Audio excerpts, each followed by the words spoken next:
Hello అండి, mushroom curry ఎలా చేయాలో చూద్దాము.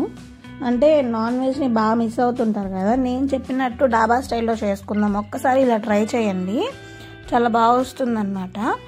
ఈ కార్తీక మాసం కదా, నాన్ వెజ్ చాలామంది మిస్ అవుతుంటారు. మీకు పర్లేదండి, ఒకసారి మష్రూమ్ కర్రీ ట్రై చేసి చూద్దామా. ఇప్పుడు మనం వీడియోలోకి వెళ్ళిపోదాము. Welcome back to Myra YouTube channel. Today's recipe mushroom curry అనమాట. నేను ముందుగానే వాష్ చేసి పెట్టేసుకున్నాను. ఆ వీడియో మళ్ళీ అప్లోడ్ చేస్తానండి, ఎలా వాష్ చేశారనేది. ముందుగా కడాయి తీసుకొని 1 టేబుల్ స్పూన్ ఆయిల్ వేసుకోవాలి.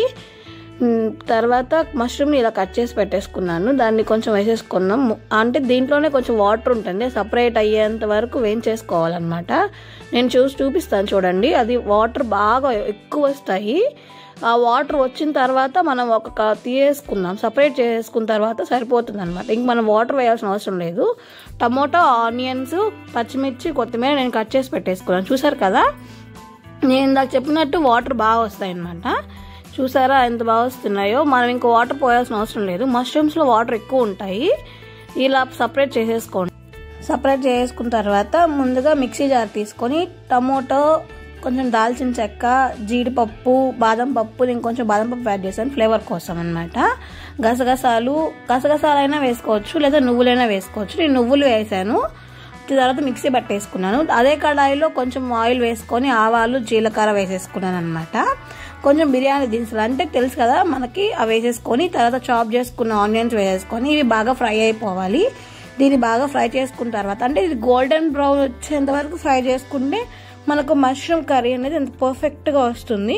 అల్లం వెల్లుల్లి పేస్ట్ నేను ఇంట్లో వేయలేదండి, కొంచెం మీరు వేసుకోండి. కొంచెం ఫ్రెష్గా వేసుకుంటే అది బాగా ఫ్లేవర్ ఇస్తుంది.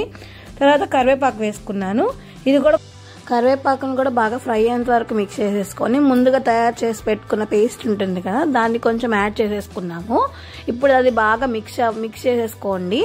మిక్స్ చేసుకున్న తర్వాత పచ్చిమిర్చి యాడ్ చేసుకోండి. బాగా టేస్ట్ వస్తుంది. అంటే పచ్చిమిర్చి ముందుగానే వేయలేదు, దీంట్లో ఇప్పుడు యాడ్ చేసుకున్నాను, టేస్ట్ బాగుంటుందని. కొంచెం వాటర్ పడతాయి, కొంచెం యాడ్ చేసుకోండి. కొంచెం సాల్ట్ వేసేసుకోండి. పసుపు, కారం వేసేసుకోండి. కారం, పసుపు చూసుకొని యాడ్ చేసుకోవాలి. సాల్ట్ కూడా మన రుచికి తగినంత వేసేసుకుంటే సరిపోతుంది. దీన్ని ఇప్పుడు బాగా మిక్స్ చేసేసుకోండి. చూడండి, అంటే పర్ఫెక్ట్గా మిక్స్ చేయగలిగితే బాగా వస్తుంది అనమాట. నూనె సపరేట్ అయ్యేంత వరకు మిక్స్ చేస్తే బాగుంటుంది. చూసారు కదా, నాకు బబుల్స్ అనేవి బాగా వస్తున్నాయి. మనం ముందుగానే వేయించి పెట్టుకున్న మష్రూమ్స్ ఉంటుంది, దాంట్లోనే వాటర్ ఉంటుంది. సపరేట్గా మనం వాటర్ యాడ్ చేయాల్సిన అవసరం లేదు. ఇప్పుడు మనం యాడ్ చేసేసాం కాబట్టి ఇది కొంచెం మిక్స్ చేస్తూ ఉంటే కలుపుతూ ఉండాలన్నమాట.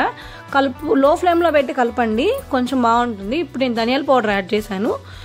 ధనియాల పౌడర్, గరం మసాలా కూడా యాడ్ చేశాను. యాడ్ చేసిన తర్వాత కొంచెం చికెన్ మసాలా అనమాట. చికెన్ మసాలా యాడ్ చేయడం వల్ల ఏంటంటే ఫ్లేవర్ ఇంకొంచెం బాగుంటుంది అనమాట.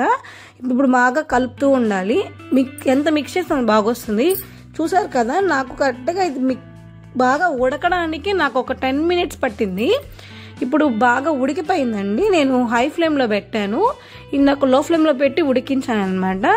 ఇలాంటి మరిన్ని వీడియోస్ కోసం నా ఛానల్ని సబ్స్క్రైబ్ చేయడం మర్చిపోకండి. లాస్ట్లో కొంచెం కసూరి మేతి యాడ్ చేశాను, కొత్తిమీర యాడ్ చేశాను, ఇవి కూడా మిక్స్ చేశాను.